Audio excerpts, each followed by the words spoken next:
So I saw this funny money quote on Pinterest. It said, "Them, money does not bring happiness. Me, I said, pass the money over here. I like to be sad." Needless to say, I like everything about money. I like talking about money. I like making money. I like spending money. I like educating people about money. I went to school to study business. So in a way, finance and money.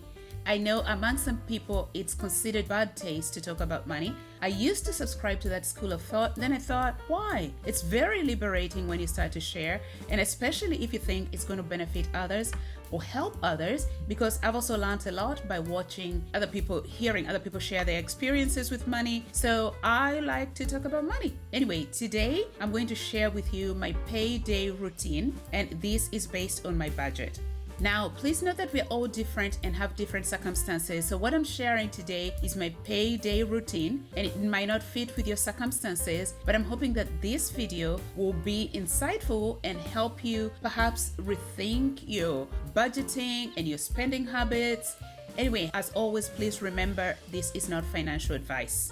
Now, step 1. On payday, I check my account to confirm that money has been deposited on my account and it is the amount that I'm expecting. Now, some people will wonder, why would it not be the same? You never know. I have had situations where my bank was having trouble on payday and I did not get my money on payday. And guess what? I have bills to pay. And I've heard of other people with similar experiences in the past. And also consider this. Some people have multiple income streams. And while you might receive payments from all the sources that you're expecting, they might not match what your expectation is. So it is good practice to verify that you have received the money you're expecting in the amount that you're expecting. The other thing I wanted to point out is that my spending is based on my budget, and I highly recommend that everybody develop a budget because it helps you track your income and expenses, and it's a great way to control your finances.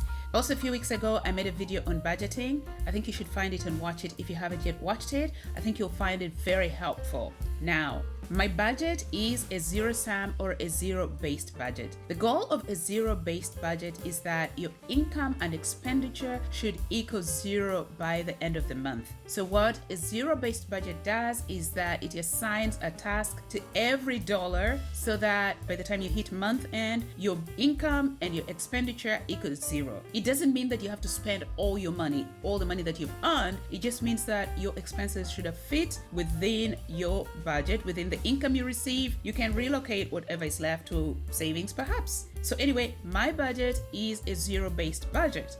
Now, within my budget, I have mini budgets or breakdowns that are based on my biweekly pay, and I usually have 4 pay periods running concurrently, so I can see where my spending is going to be 4 pays from now or about 2 months from now. Now, let's move into what happens on payday. So on payday, after confirming that money has hit my account, actually the first payment that comes off my account is an automated contribution to my emergency fund, which I have in a high interest savings account or a high yield savings account. Because I set it to come off exactly on payday and first thing in the morning, by the time I get to my account to check the deposit, my contribution to my emergency fund is gone. So technically, my emergency fund is part of my investing and savings, but I will come back to that in a bit. Now, while I am a big believer in building wealth and gaining financial independence, in fact, I have savings accounts, as you've probably noticed from my earlier references, and I do have investments in a self-directed brokerage account on Questrade. I mentioned this earlier. I am not a strict subscriber to the FIRE budgeting method, so I do not push away 40 or 60% of my paycheck straight away to savings on payday. Let me put it this way, I have bills to pay. How about that? So this is where I start. I start by moving money to my basic expenses or essential needs. Within my essential needs, I have 2 categories. I have fixed expenses and I have variable or one-time expenses. Now, my fixed expenses include things such as my housing, utilities, and such as hydro, cable, cell phone bills, and things like that, insurance, my tithe and my offering, my support to my church, parking at work, and things like that. Those are fixed expenses that have to come off my paycheck with every pay. Now, the variable expenses or one-time expenses include things like car service. So I typically have these about twice a year. And so I do not budget for auto service every single paycheck or every month. I know the seasons. I have a major car service in the spring around end of March, April, because I'm getting winter tires off and I'm preparing my car for the nicer season. And then later in the fall, as we're preparing for the winter season, I also have another major service. So those are kind of one-time expenses for me. The other one-time expense is school expenses for my son. Things like school activities such as fundraisers, school trips, contests. You have the idea, school supplies, because this is not ongoing throughout the year. I do not budget for it on every paycheck. I know the seasons when they come in. So those are kind of another one-time expense. The other one is when I use my credit facilities, my credit card or my line of credit, which I do not use often. So I don't always set money aside for those expenses. But when I've used my credit card, then I know this is coming. Then it's included in my paycheck. So those are my one-time expenses. The second category of expenses is investing. Some of you have probably seen my videos on my self-directed brokerage account where I speak about investing and retirement. So I do set money aside from my budget for those accounts. Now, the other thing I wanted to mention is that my contributions currently to my investment account are not automated, and I'll explain that in a moment.